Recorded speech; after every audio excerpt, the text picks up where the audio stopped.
आज की Hindi online session में मैं रंजना कुशवाहा आप सभी का एक बार फिर स्वागत करती हूँ।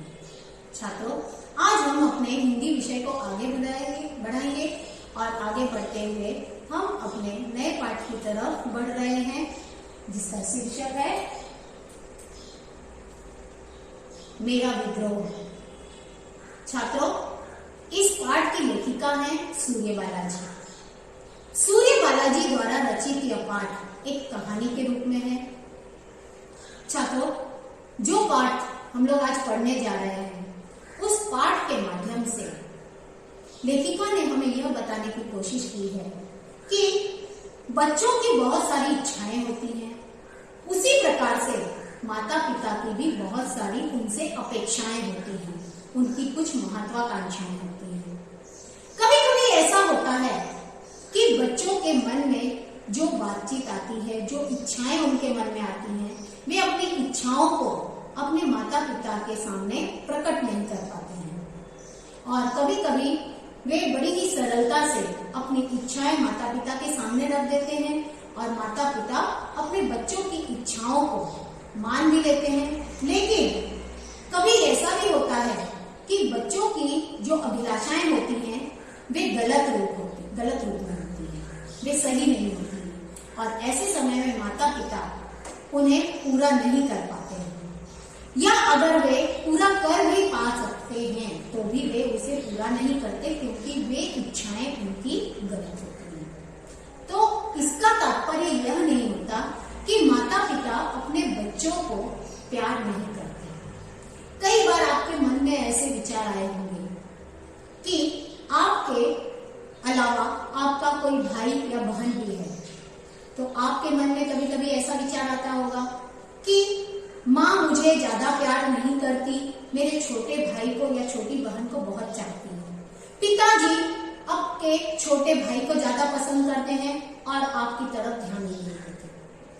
अगर आपके मन में ऐसा विचार कभी आता है या आया है तो ऐसा विचार अब नहीं आना चाहिए, क्योंकि ऐसा नहीं होता है। माता पिता के लिए उनकी सभी संतानें एक समान होती हैं, एक रूप होती हैं। वे कभी अपने छोटे या बड़े बच्चे से कम या अधिक प्रेम नहीं करते हैं, वे समान रूप से सबको चाहते हैं। फर्क इतना होता है कि जरूरत के मुताबिक और समय के अनुसार वे अपने बच्चों की अभिलाषाओं को पूर्ण करते हैं।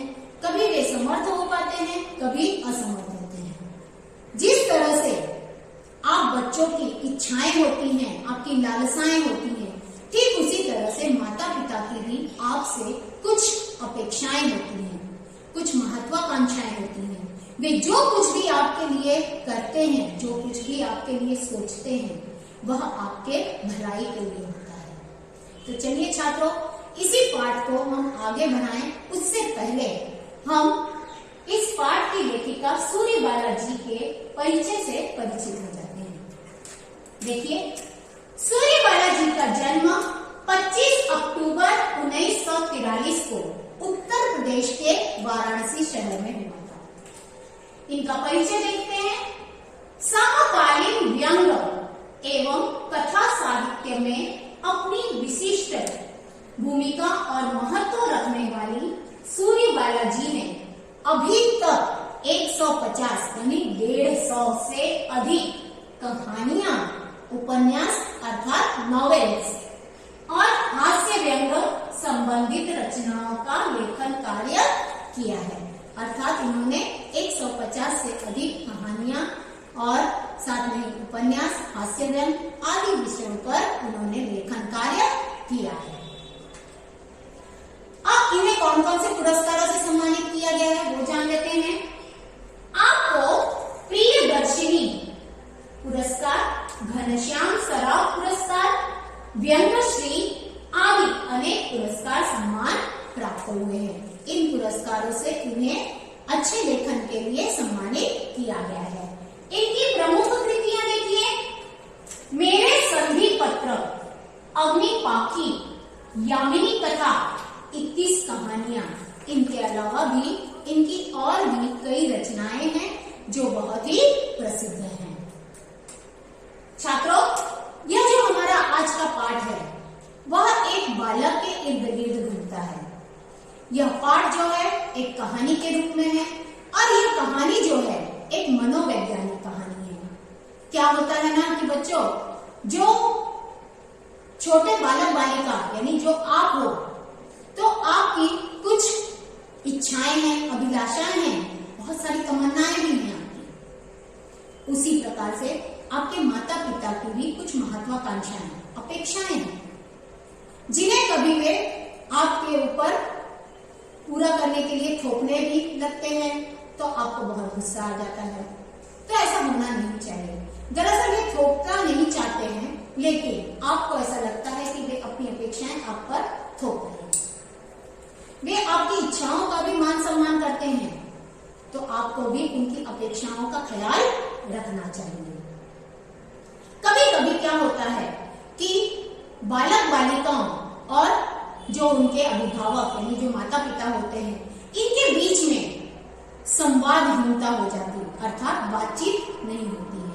और जब कभी ऐसा हो जाता है या ऐसी परिस्थितियां आ जाती हैं, तो उसका परिणाम ये होता है कि जो बच्चे होते हैं वे विद्रोही प्रवृत्ति के बन जाते हैं, अर्थात वे अपने माता पिता को अपोज करने लग जाते हैं। उन्हें अपने माता पिता में कोई न कोई कमी नजर आने लगती है। उन्हें लगता है कि उनके पालक जो हैं उनके मन की बात पूरी नहीं करते, उनकी मन की इच्छाओं का मान सम्मान नहीं करते हैं, उनकी इच्छाओं को पूरा नहीं करते हैं। इसका मतलब वे उनसे प्यार नहीं करते, जबकि ऐसा कुछ नहीं होता है। तो इस पाठ के द्वारा हमें यही बताया गया है कि बच्चों के अंदर किसी तरह की विद्रोही प्रवृत्ति पनपे, उससे पहले हमें उन परिस्थितियों से बच जाना चाहिए। आइए इसके बारे में विस्तार से ही जाने हम। प्रस्तुत कहानी में सूर्यबाला जी ने बाल मन की लालसाओं अर्थात इच्छाओं, पिता की महत्वाकांक्षाओं, महत्वाकांक्षा अर्थात अपेक्षाएं एवं अपेक्षाओं का मनोवैज्ञानिक विश्लेषण प्रस्तुत किया है। इस पाठ में आपने बताया है कि किस तरह पिता की आकांक्षाओं से दबकर बालक बालिकाओं की जो लालसाएं हैं, इच्छाएं हैं, वे दम तोड़ देती हैं। अर्थात माता पिता को लगता है कि बच्चे हमारी बात नहीं सुन रहे हैं और बच्चों को लगता है कि माता पिता उनकी बात नहीं सुनते हैं, और इस तरह से उनमें बच्चों में जो है विद्रोही प्रवृत्तियां आने लग जाती हैं। परिणाम स्वरूप बच्चे विद्रोही बन जाते हैं और जब तक उन्हें समझ आती है तब तक काफी देर हो चुकी होती है।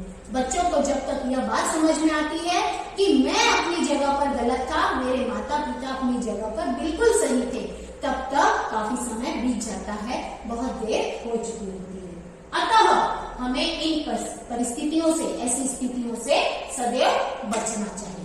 यह इस पाठ का मुख्य उद्देश्य है। आइए देखते हैं पाठ को। बच्चों ध्यानपूर्वक इस कहानी पर आपको पढ़ाई भी करनी है, इसकी रीडिंग पर ध्यान देना है। सभी देखिएगा अच्छी तरह से। किवाड़ धीरे से सरकाकर दबे पांव घर में दाखिल होने की कोशिश करता हूँ, पर कोने में बैठे पिताजी की निगाहें मुझे दबोच लेती हैं। जैसा कि मैंने पहले ही आपको बताया कि यह कहानी एक बालक पर आधारित है।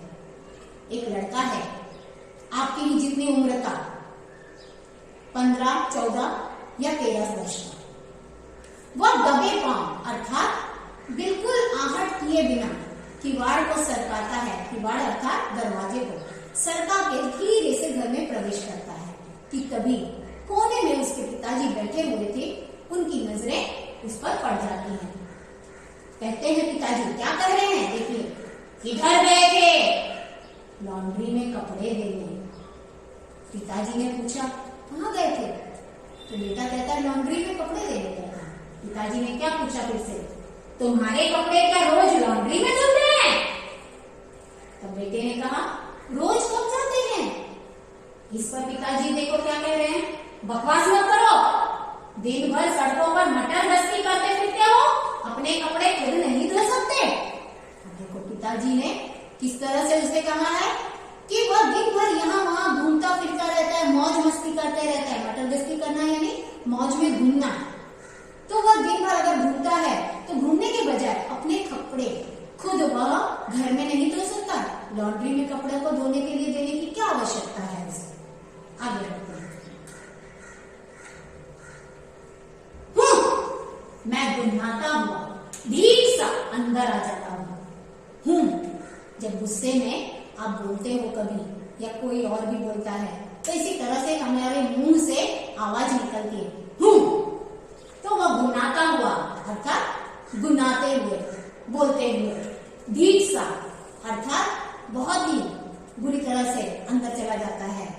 देखो, मन तो करता है कि उन पर जवाबों के तीर चलाऊं, पर जानता हूँ परिणाम वही होगा, उनका दहाड़ना गरजना, मेरा कई कई घंटों के लिए घर से गायब हो जाना और हफ्तों हम पिता पुत्र का एक दूसरे की नजरों से बचना, सामना पड़ने पर मेरा ढिठाई से गुजर जाना, माँ का रोना धोना और पूर्व कर्मों को दोष देते हुए लगातार वसूलते चले जाना।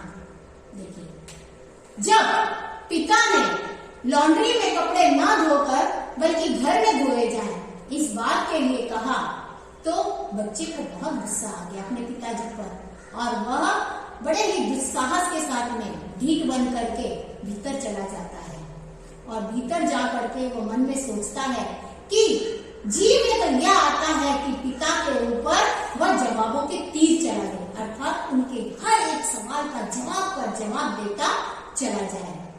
बच्चों, जब बड़े हमसे कुछ कहते हैं तो हमें उनके साथ में जबान नहीं चलानी चाहिए। इस बात को वो बालक भी अच्छी तरह से समझता है, उसे यह बात तो समझ में आती है, लेकिन फिर भी देखो वह अपने पिता से किस तरह से नाराज है और वह जानता है कि अगर वह सवाल के जवाब पर जवाब देता चला गया तो उसका नतीजा क्या होगा कि पिता पुत्र के बीच में कई हफ्तों तक बातचीत नहीं होगी। माँ कई बार जो हमेशा की तरह रोटी आई है उसी तरह से रोटी चली जाएगी और दोनों ही पिता और पुत्र एक दूसरे की नजरों से अपने आप को बचाते रहेंगे और जब भी घर में कुछ बात होगी तो घंटों के लिए ये बालक जो है अपना घर द्वार छोड़ करके बाहर भटकता रहेगा। जब पिता घर में नहीं होंगे तब वह घर में लौट आएगा और जब पिता बाहर घर में आ जाएंगे तो वह बाहर चला जाएगा। इस तरह की परिस्थितियां उत्पन्न हो जाएंगी। तो इन सभी परिणामों को वह समझता है, जानता है, इसके बावजूद भी वह अपने पिता से नाराज है। देखिए आगे क्या होता है। ठीक ठीक याद नहीं आता कि यह सिलसिला कब से और कैसे शुरू हुआ। सिलसिला अर्थात क्रम। अब कौन सा सिलसिला कब से शुरू हुआ? बालक जो कह रहा है, बच्चा जो कह रहा है, लड़का, कि पिता पुत्र के बीच में कई दिनों तक बातचीत नहीं होगी, माँ का रोना धोना चालू रहेगा। जब पिताजी घर में होंगे तो वह बाहर होगा, जब पिताजी घर से बाहर जाएंगे, दफ्तर जाएंगे तो वह घर में आएगा। यह बात कब से शुरू हुई है? यह बात वह क्या बता रहा है, देखिए उसे ठीक से याद नहीं रहा। मैंने तो अपने आप को जब से जाना ऐसा ही विद्रोही, उद्दंड और ढीठ। बालक जो है, लड़का जो है, वह क्या कहता है कि जब से अपना होश उसने संभाला है, जब से उसने अपने आप को थोड़ा सा पहचाना है, तो उसने खुद को यही देखा है, अपनी पहचान उसने ऐसी बताई है कि वह एक विद्रोही लड़का है, एक उद्दंड किस्म का बच्चा है जो किसी की बात को समझता नहीं है, किसी की बात को भी देखता नहीं है, अनदेखा कर देता है, ढीठ है, दुस्साहसी है। बचपन मेरे लिए बिल्कुल एक शहद के प्याले जैसा ही था। वह लड़का कहता है कि जो मेरा बचपन था वह मेरे लिए शहद के प्याले के समान था। शहद जो कि मधु होता है, जिसे हम बहुत ही मिठास से भरे स्वाद में चखते हैं, वह बिल्कुल उसके लिए शहद के प्याले जैसा था, लेकिन जिसे होठों से लगाते लगाते ही पिता की महत्वाकांक्षा का जहर उस प्याले में घुल गया था। वह कहता क्या है कि बालक की यह स्थिति है कि बचपन उसके लिए एक मीठे शहद के समान था। बचपन बहुत ही सुहावना होता है छात्रों। आप सभी को भी अपने बचपन की जो बातें होती हैं, अगर आपके माता पिता याद दिलाते हैं कि आप छोटे थे तो इस तरह की शरारत करते थे, आप वैसा करते थे। तो आप अगर आज के समय में अपनी बचपन की तस्वीरों को देखते हो और उन किस्सों को दूसरों के द्वारा या अपने माता पिता के द्वारा सुनते हो तो आपको बड़ा ही अच्छा लगता है। बड़े ही मजेदार वे अनुभव होते हैं जिन्हें आप सुनते हो, समझते हो, बहुत अच्छा लगता है। तो वह बात, जो वह अनुभव होता है, वह हमारे लिए मीठी शहद के समान होता है। लेकिन बालक के लिए ये सारी बातें जब अपने पिता के द्वारा कुछ अपेक्षाएं, कुछ महत्वाकांक्षाएं उस पर लादी गई तो वे उसके लिए किसी जहर से कम नहीं लगती हैं। वह कहता है कि पिता की जो अपेक्षाएं हैं, जो महत्वाकांक्षाएं हैं, वे उसके लिए किसी तरह के जहरीले जहर के समान है। क्या कहता है वो, आगे देखिए। अभी भी वह दिन याद आता है जब माँ ने बाल संवारे, किताबों का एक नया बैग मेरे कंधों पर लटका, मुझे पिताजी के साथ साइकिल पर बिठाकर स्कूल भेजा था। उस लड़के को वह दिन याद आ रहा है जब उसे उसकी माँ ने बालों को संवार कर, उसके बालों पर कंघी घुमाकर किताबों का एक नया बैग उसके कंधे पर टांग दिया और पिताजी के साथ में साइकिल पर बिठाकर उसे पाठशाला भेजा था। पिताजी तमाम दौड़ धूप कर मुझे कॉन्वेंट में दाखिल करा पाने में सफल हो रहे थे। एक कॉन्वेंट स्कूल में उस बच्चे का पिताजी ने जी तोड़ मेहनत करके एडमिशन करवा दिया था। तो देखो, वह पहला दिन उस बालक को याद आ रहा है। अब देखो, कॉन्वेंट स्कूल में बच्चे का जब दाखिला हो गया तो वहां का माहौल उसे कैसा प्राप्त होगा, कैसा माहौल उसे मिलता है। देखिए, मैं अंग्रेजी माध्यम से पढ़ने लगा। लड़के को अंग्रेजी मीडियम में यानी इंग्लिश मीडियम में पढ़ाने की इच्छा माता और पिता दोनों की थी, लेकिन इनका जो खर्चा पानी था वह इतना अधिक नहीं था। पिता की इतनी ज्यादा तनख्वाह नहीं थी कि वे अपने बेटे को किसी इंग्लिश मीडियम स्कूल में पढ़ने के लिए दाखिला दिलवा दें। लेकिन किसी तरह से यहाँ वहां से पैसों का जुगाड़ करके उन्होंने एक कॉन्वेंट स्कूल में बच्चे का दाखिला करवा दिया था। कॉन्वेंट स्कूल जो होता है बच्चों, वहां पर इंग्लिश को अधिक महत्व दिया जाता है, वहां पर नन होती हैं। एक बहुत बड़ा स्कूल जो होता है वह कॉन्वेंट स्कूल होता है। तो उस स्कूल में दाखिला तो मिल गया। अब वहां का माहौल जो है बच्चे का, वह कैसा उसे प्राप्त हुआ वह देखिए। घर में पूरी तौर से हिंदी वातावरण, घर में सब हिंदी में बातचीत करते हैं और विद्यालय में वह अंग्रेजी मीडियम में है। अब देखिए, क्लास के जिन बच्चों के घरेलू माहौल भी अंग्रेजियत से युक्त थे, उन पर ही शिक्षिकाएं भी शाबाशी के टोकरे उछालती, क्योंकि वे छोटी उम्र में ही धारा प्रवाह अंग्रेजी बोलते। कक्षा में उन्हीं लड़कों का दबदबा रहता। अब देखो, लड़के का एडमिशन कॉन्वेंट स्कूल में तो हो गया, अंग्रेजी मीडियम में वह पढ़ने लग गया। लेकिन वहां पर क्या हो रहा है कि वहां पर यह अकेला ही ऐसा था जो कि हिंदी में बातचीत कर पाता। अंग्रेजी में तो अभी पढ़ाई शुरू की है तो अंग्रेजी सीखने में उसे थोड़ा वक्त भी लगेगा और घर का इसका पूरा माहौल तो हिंदी का था। घर में सभी हिंदी में बातचीत करते हैं, इसलिए से अंग्रेजी का ज्ञान थोड़ा कम है। अब यहाँ स्कूल में, विद्यालय में जो कक्षा में बच्चे इसके साथ में हैं, वे सभी बहुत ही अच्छी इंग्लिश बोल रहे हैं, धारा प्रवाह अंग्रेजी बोल रहे हैं, यानी एकदम फ्लुएंट इंग्लिश जिसे हम कहते हैं। इस तरह से वे फटाफट अंग्रेजी में बातचीत करते हैं। क्यों बातचीत ऐसे कर पाते हैं? क्योंकि बचपन से ही वे बच्चे अपने घर में अंग्रेजी में ही माता पिता से बातचीत करते आ रहे हैं, अंग्रेजी ही उन्हें घर से सिखाई जा रही है। तो ये बच्चे पहले से ही अंग्रेजी में सीखे हुए हैं और इन्हीं बच्चों का स्कूल में दबदबा है। जो अंग्रेजी मीडियम के बच्चे ये हैं, इन्हीं पर इनकी जो शिक्षिका, इनकी जो टीचर होती हैं, वे उन्हें शाबाशी दिया करती हैं। और जो हिंदी मीडियम से आए हुए अंग्रेजी मीडियम पढ़ने वाले जो बच्चे होते हैं, वे उनकी तरफ ज्यादा ध्यान नहीं देती हैं, क्योंकि उन्हें लगता है कि ये तुच्छ भाषा है हिंदी, और ये बच्चे भी उसी प्रकार तुच्छ हैं। इस तरह से वे उन पर ध्यान नहीं देती हैं। वे शाबाशी देती हैं तो जो बच्चों को अंग्रेजी अच्छी तरह से आती है उन्हें देती है। आगे देखिए, माँ मुझे अच्छी तरह पढ़ा सकती थी, पर अंग्रेजी माध्यम होने से लाचार थी। देखिए, लड़के की जो माँ थी वह हिंदी माध्यम से पढ़ी लिखी हुई थी।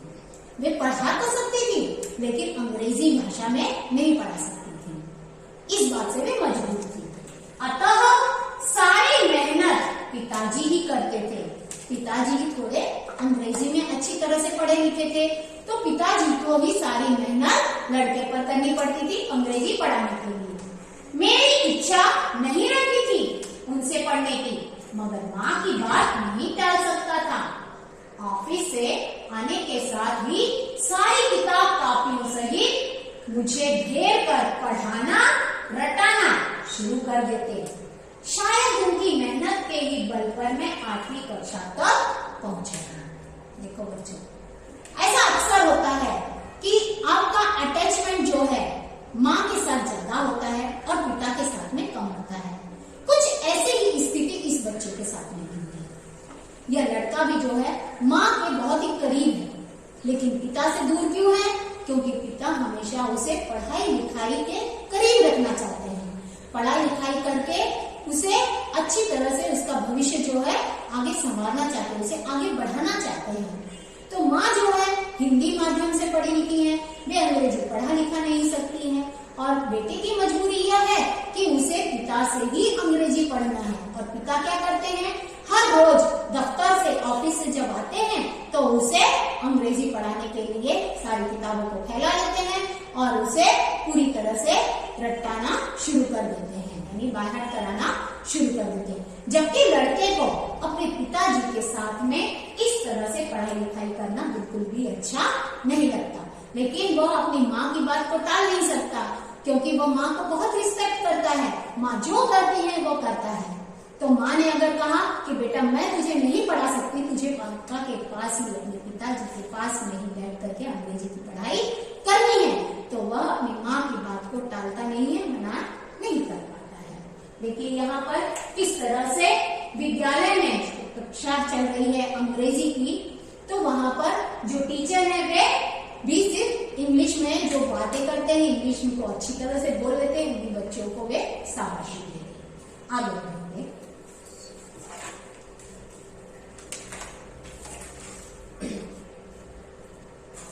एक बार पूरी क्लास पिकनिक पर जा रही थी। पिताजी ने मना किया। मेरी जिद करने पर माँ और पिताजी में भी झिकझिक होने लगी। मैं अड़ा ही रहा। परिणाम स्वरूप मुझे क्या किया गया? पहले समझाया, धमकाया और डांटा गया, और सबसे आखिर में 2 चांटे लगाकर नालायक करार कर दिया। मैं बड़ा क्रोधित हुआ। देखिए बच्चों, ऐसी परिस्थितियां कभी कभी आपके सामने भी आती है। विद्यालय की पिकनिक जा रही है, तो कभी कभी माता पिता हो सकता है कि पैसों की कमी हो जाए, तो उसकी वजह से भी कभी कभी पिकनिक जैसे स्थान पर जाने के लिए, यानी पिकनिक के लिए जाने के लिए वे मना कर देते हैं। लेकिन कभी कभी परिस्थितियां कुछ और भी हो सकती हैं। परंतु यहाँ पर दोनों ही देखो क्या बातें हो रही हैं। बच्चे को पिकनिक में जाना है, और पिकनिक पर जाने की बात को लेकर के लड़का जो अड़ जाता है, उस बात पर जिद करने लगता है कि नहीं मुझे तो पिकनिक जाना ही है। और इस बात को लेकर के माँ जो है थोड़ा सा अपने बेटे का साथ देती है, कहती है कि इसे पिकनिक जाने के लिए पैसों का अरेंजमेंट कर दे, पैसे उसके जमा करवा दे। लेकिन पिता जो है उसके खिलाफ है, और इस बात को लेकर के माँ और पिता दोनों में ही झगड़ा हो जाता है, तू में हो जाती है। और यहाँ पर परिणाम क्या होता है, उसका नतीजा क्या होता है कि बेटे को पहले अच्छी तरह प्यार से समझाया कि बेटा हम पिकनिक तुम्हें नहीं भेज सकते हैं। उसे डराया गया, धमकाया गया, सब कुछ किया गया, यहाँ तक कि डांटा भी गया, और आखिर में 2 चांटे पिताजी के द्वारा इस तरह से लगाए गए कि बेटे को चुप रहना पड़ गया, उसे नालायक करार कर दिया गया, यानी साबित कर दिया गया कि तुम तो नालायक हो, तुम किसी लायक नहीं हो, तुम्हें पिकनिक जाने की जरूरत नहीं है। देखिए आगे बढ़ते हैं। कभी डोनेशन या सालाना जलसे आदि के लिए चंदे वगैरह की छपी पर्चियां लाता तो पिताजी झल्ला पड़ते। झल्ला पड़ना मुहावरा है, बहुत ज्यादा गुस्सा हो जाते, क्रोधित हो जाते। क्या होता कि डोनेशन अर्थात दान वगैरह करने के लिए, देखो छात्रों आपके विद्यालय में भी जब आप 5वीं 6वीं की कक्षा में थे तो तभी आपके लिए आर्मी डे के लिए कोई एक पेपर दिया जाता होगा या लिटरेसी के लिए कोई एक पेपर दिया जाता होगा और आपसे कहा जाता था कि आप पैसे इकट्ठे करके स्कूल में जमा कर दें और उसके बाद में आपको कोई सर्टिफिकेट वगैरह भी दिया जाता है। तो इस तरह की जो पर्चियां होती थी तो उस विद्यालय में उस लड़के को भी मिलती थी। या फिर कोई वार्षिक उत्सव होता, जैसे आपके विद्यालय में देखो फन फेयर होता है, तो उसके लिए आप लोगों को कुछ 20 रुपए 50 रुपए जो भी होते हैं आपको वो इकट्ठे करने होते हैं। तो आप में से कुछ बच्चे बोलते हैं कि नहीं हम तो उस दिन यहाँ पर अवेलेबल ही नहीं है, हम पैसे नहीं देंगे, लेकिन आपसे वो पैसे लिए जाते हैं। तो इस तरह की कुछ जो कार्यक्रम होते हैं वे उस बच्चे के विद्यालय में भी होते हैं। ऐसे कुछ काम, ऐसे पर्चियां कुछ जो है वहां पर बांटी जाती हैं, बच्चों को दी जाती हैं। तो वह जब घर पर लेकर आता तो पिताजी को बहुत गुस्सा आता, वे झल्ला जाते। अब देखो क्या होता, 1-2 रुपए देते भी तो मैं अड़ जाता, वह उसी बात पर जिद करने लगता। पिताजी जो है 1-2 रुपए दे देते थे कि बाकी लड़के 10-10 20-20 रुपए लाते हैं, मैं क्यों 1-2 ही ले जाऊं। मैंने इस बारे में माँ से बात की पर माँ भी इसे फिजूल खर्चा मानती थी। क्या होता है कि वह थोड़े कम पैसे माता पिता से लेकर जाने के लिए तैयार नहीं होता है। माता पिता जो है उसके लिए 1-2 रुपए दे देते हैं, लेकिन वो कहता है नहीं, दूसरे लड़के तो 10 रुपए 20 रुपए इतने सारे रुपए लेकर आते हैं, तो मैं 1-2 रुपए क्यों ले जाऊं। मतलब बच्चे को ऐसा लगता है कि वह बाकी के लड़कों के सामने थोड़ा अपने आप को नीचे समझेगा, उसे अपने आप को छोटा समझने में आता है, तो इसलिए वह कम पैसे ले जाने से जिद करता है कि नहीं वो ले जाएगा तो ज्यादा रुपए ही ले जाएगा। लेकिन जब वो माँ को कहता है, क्योंकि माँ की हर बात को मानता है और माँ भी उसे सपोर्ट करती है, तो इस बारे में भी माँ जब उसका साथ नहीं देती है तो उसे बुरा लगने लगता है, क्योंकि माँ भी ज्यादा पैसे स्कूल में व्यर्थ खर्च करना फिजूल समझती है। आगे बढ़ेंगे। अगला एक किस्सा देखिए बच्चों, बालक के साथ में क्या होता है। रमन की वर्षगांठ की बात तो मैं कभी भूल ही नहीं सकता। लड़के ने यहाँ पर हमारे साथ में अपने मित्र रमन की वर्षगांठ अर्थात सालगिरह, उसकी जन्मदिन की पार्टी के बारे में बताया। सबसे पहले उसने मुझे ही बताया था कि अगले महीने उसकी वर्षगांठ है। मैं अंदर बाहर एकदम खुशी से तिलकता घर पहुंचा था।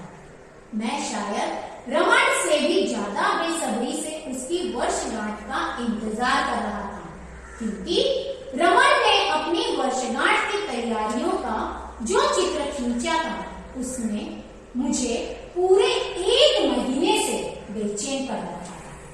छात्रों, रमन नाम का जो मित्र लड़के का है, उसने 1 महीने पहले ही लड़के को बताया कि आने वाले महीने में, अगले महीने में उसका जन्मदिन है और जन्मदिन पर उसके घर में क्या क्या सजावट होने वाली है, उसके जन्मदिन की पार्टी कैसी होगी। यहाँ आप इस चित्र को देख रहे हो कि किस तरह से उसकी जन्मदिन की पार्टी में गुब्बारे से सजावट होगी, रंग बिरंगी सैटिन की रिबन्स लगाई जाएंगी, केक काटा जाएगा, बहुत सारे लोग आएंगे, चारों तरफ खुशी का माहौल होगा। इस तरह से रमन ने अपने जन्मदिन की बातों की जो पूर्व तैयारी थी उसकी जानकारी लड़के को दे रखी थी, जिसके कारण लड़के के मन में बहुत खुशियां थी। वह रमन जिसका जन्मदिन था उससे कहीं ज्यादा बेसब्री से उसके जन्मदिन के आने का इंतजार कर रहा था। वह इसी इंतजार के साथ में घर में तिलकता हुआ, खुशी के मारे तिलकना अर्थात खुशी के साथ में आवाज करना, चिल्लाना, इसी को कहा जाता है तिलकना। इस तरह से वह घर पहुंचता है। आगे देखिए। लेकिन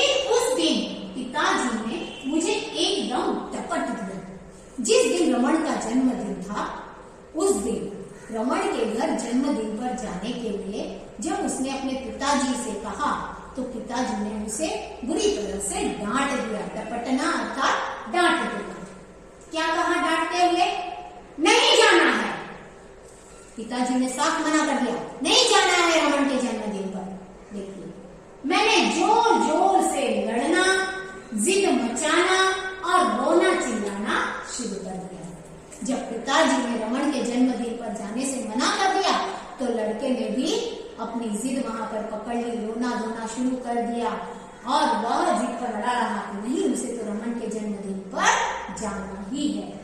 गुस्से में पिताजी ने एक भरपूर थप्पड़ गालों पर जड़ दिया। बच्चे के गाल पर पिताजी ने जोरदार भारी भरकम एक तमाचा मार दिया। इतनी जोर से गालों पर तमाचा थप्पड़ मार दिया पिताजी ने कि उस लड़के के गाल पर बहुत बुरी तरह से लाल लाल निशान पड़ गए थे। गाल पर लाल निशान उभर आए। उस दिन पहली बार माँ ने मेरे गालों पर उंगलियां फेर रो पड़ी थी। उसके गालों पर आए हुए मार के चोट के जो निशान थे, माँ भी उसे सहलाने लगी और रोने लगी और पिताजी से लड़ पड़ी थी। वे इस बात पर लड़ने लगी थी कि कोई बच्चे को इस तरह से बुरी तरह से भी मारता है क्या? इस तरह से नहीं मारना चाहिए। पिताजी को भी शायद पछतावा हुआ था। पिताजी को भी इस बात का दुख हो रहा था कि उन्होंने अपने बेटे के गाल पर इतनी बुरी तरह से थप्पड़ मार दिया है। तब माँ ने क्या किया? माँ ने मेरा मुंह धुलाया, गाल पर दवा लगाई और बाजार से बिस्कुट का एक डिब्बा मंगाकर पिताजी के साथ रमन के घर भिजवा दिया। आखिरकार में क्या हुआ? परिणाम तो जो होना था वही हुआ। मारपीट हो गई, सब कुछ हो गया, डांट भी खा लिया बालक ने, लेकिन परिणाम यही हुआ उसका। माँ ने किसी तरह से पिताजी को रमन के जन्मदिन में बालक को जाने की इजाजत दिलवा दी और माँ ने उसका मुंह धुला करके दवाई लगाई चोट पर और साथ में ही एक बाजार से बिस्कुट का डिब्बा मंगवा दिया रमन के लिए गिफ्ट के स्वरूप में और उसे पिताजी के साथ में गए उसे जन्मदिन में भिजवा देते हैं। आगे बढ़ते हैं। रमन के पापा दरवाजे पर ही मिल गए थे। बाहर दरवाजे पर ही, द्वार पर ही रमन के पिताजी उन्हें मिल गए। लड़का अपने पिताजी के साथ में अब रमन की पार्टी में आ चुका है। खूब खुश होकर के उन्होंने रमन को बुलाया। उन्होंने भीतर से रमन को बुलाया, रमन बेटे देखो तुम्हारा मित्र आया है अपने पिताजी के साथ में। रमन भागा भागा दरवाजे पर आया। फिर उनकी दृष्टि गालों पर पड़ी।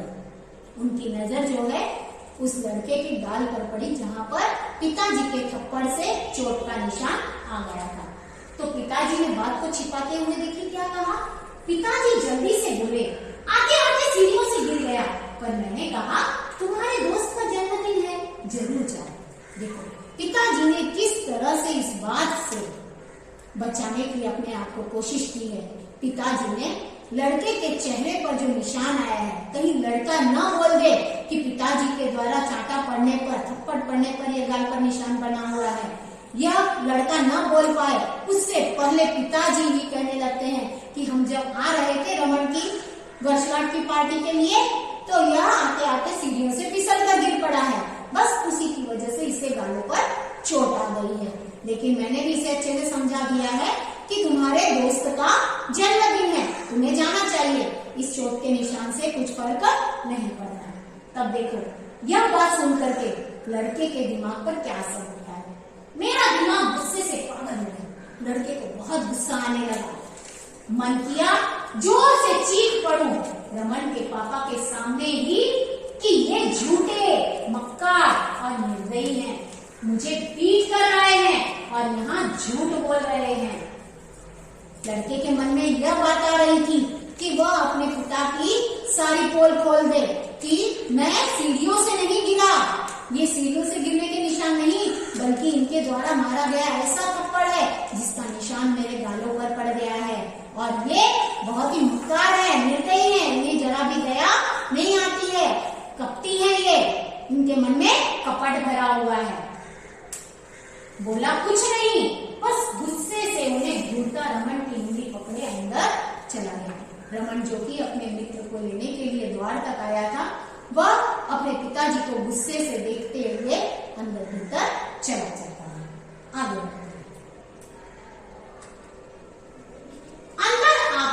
अंदर जाकर तो मुझे लगा कि मैं लाल परी के जादुई देश में आ गया हूँ। लड़के ने जब अंदर प्रवेश किया तो अंदर जो उसने दृश्य देखा तो उसे लगा कि वह लाल परी के देश में आ गया है, क्योंकि अंदर इस तरह की सजावट थी कि उसे देखते ही उसके आश्चर्य का ठिकाना न रहा। अंदर उसने क्या देखा? देखिए, ढेर के ढेर झूलते रंग बिरंगे गुब्बारे। इस प्रकार से यह दृश्य देख रहे हो बच्चों, इस पिक्चर में दिखाई दे रहा है, ढेर सारे गुब्बारों से सजावट की हुई है। रिबन्स, प्रेजेंट्स, ट्रॉफियां, गुलदस्ते सा सज्जा। उल्लास से, हमेशा हंसते से उसके मम्मी गए। उस रमन नाम के लड़के के माता पिता, जो कि हंसते हुए दिखाई दे रहे हैं। कमरा जो है काफी अच्छी तरह से सुसज्जित है। यह सब देख करके उसे ऐसा लग रहा था जैसे वह किसी लाल परी के देश में आ गया है। घर लौटकर मैंने पहला प्रश्न माँ से यही किया, तुम और पिताजी मेरा जन्मदिन क्यों नहीं मनाते? बालक जब रमन के जन्मदिन की पार्टी से घर लौटा तो घर लौटने पर उसने अपने माता पिता से सबसे पहला सवाल यही किया, क्योंकि इससे पहले कभी भी उसने किसी की जन्मदिन की पार्टी नहीं देखी थी और ना ही उसका खुद का जन्मदिन कभी घर में इस प्रकार से मनाया गया था। तो उसने सवाल पूछ दिया कि उसका जन्मदिन उसके माता पिता क्यों नहीं मनाते हैं, क्यों सेलिब्रेट नहीं करते उसका बर्थडे। तो बच्चों, इस पाठ के पहले भाग में हम यहाँ तक पढ़े हैं, इसके आगे पढ़ेंगे भाग 2 में। पाठ को हम जारी रखेंगे अपने भाग 2 में।